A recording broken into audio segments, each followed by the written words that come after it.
So this video is part experience, part rant, and a lot of cribbing about software architecture. I've been an architect for close to 12 plus years now, or rather the total experience is that I've been an architect for maybe 6-7 years. Have worked in different domains, AI for the past 4-5 years, web app, mobile app, data analytics, predominantly in the analytics space. And one of the most common challenge, so I'm not saying I'm qualified to talk about this, but I have a fair bit of pain inside me which I wanted to take it out. So if you resonate with that, you should probably listen to this. There might be something worthy of useful.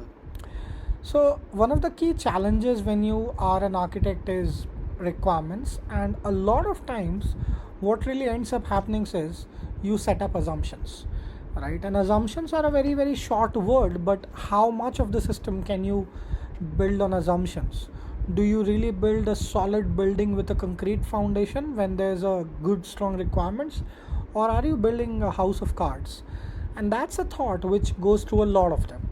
So परेशानी क्या है कि when you let me go back. So I asked an AI model, what are assumptions in software architecture? How do you work with them? We'll get to it.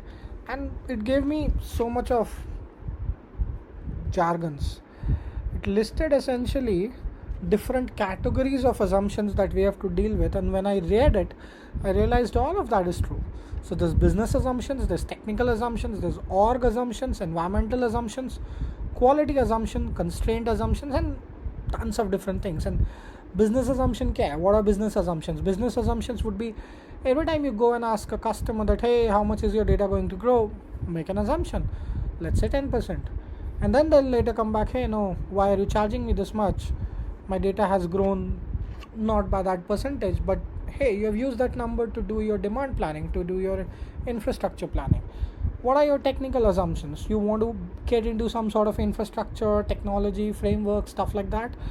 And then later you realize that, hey, this is not performant, this is not compatible, somebody doesn't like it, so you need to probably do reviews. So you end up making technology assumptions if it's not very well documented, but hope you have a strong platform and enterprise architecture team which can help you guide around with that.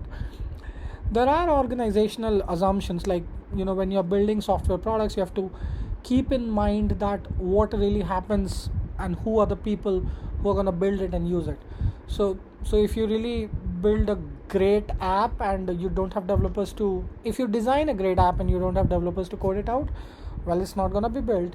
If you design and develop something really, really amazing but doesn't meet the usability requirement, your business customers still like Excel and you have given them great, amazing Power BI with generative AI capabilities, they would still ask you to give me a dump of the data in Excel.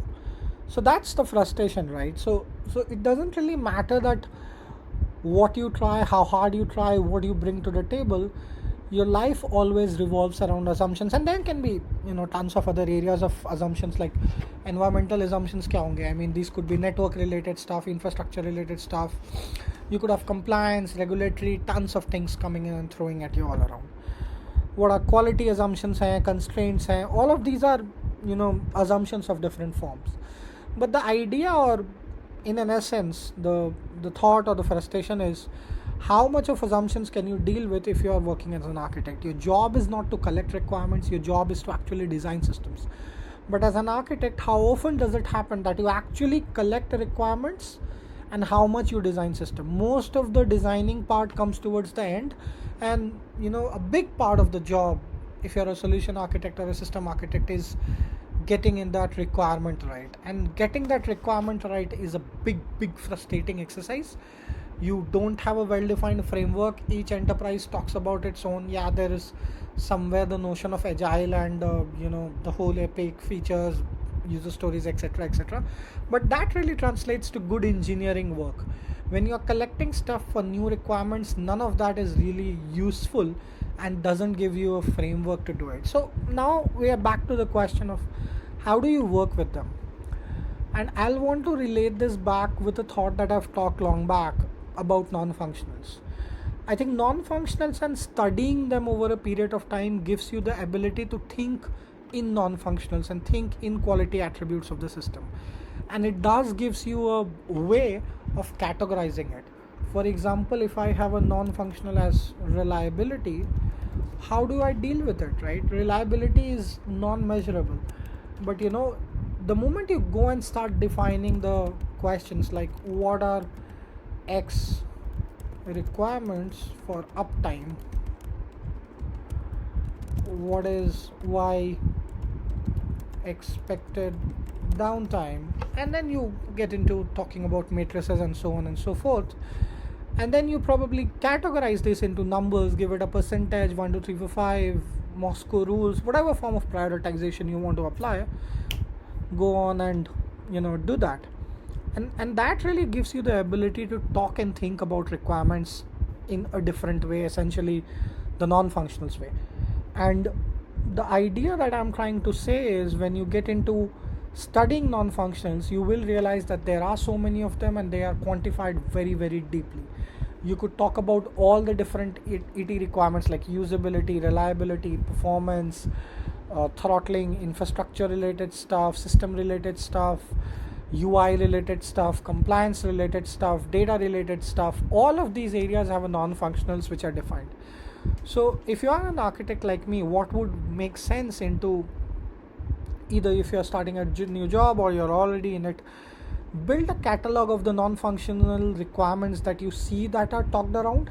You could use previous systems as examples as to what's working there.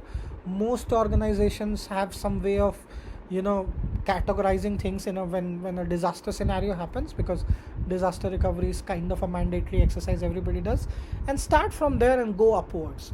When you start seeing disaster recovery, you'll very soon quickly realize that they have a way to categorize application. Great, that gives you a way of thinking about what applications are important and what are not, and that itself is a non-functional, which is the criticality of it, right? So when you have those requirements, then go and study them, that what are the characteristics that makes these applications or systems or projects critical when a disaster recovery happens. Maybe they are part of a group like finance application, maybe they are part of a non-critical group like analytics applications, or maybe they are just transactional processing systems, etc., etc. So you will, if you study it with a framework and with a thought of looking at quality and understanding quality lens all throughout, irrespective of what exists. So you don't try to judge as to what exists, but try to question as to what has been defined and what exists in the form of the framework, not the specific values per se.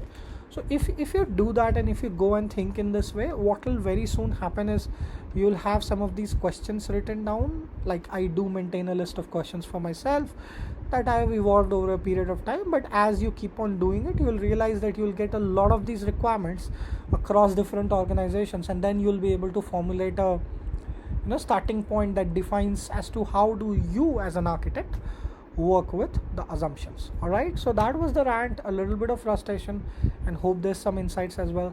This was Akash, great talking to you. Till next time, bye bye.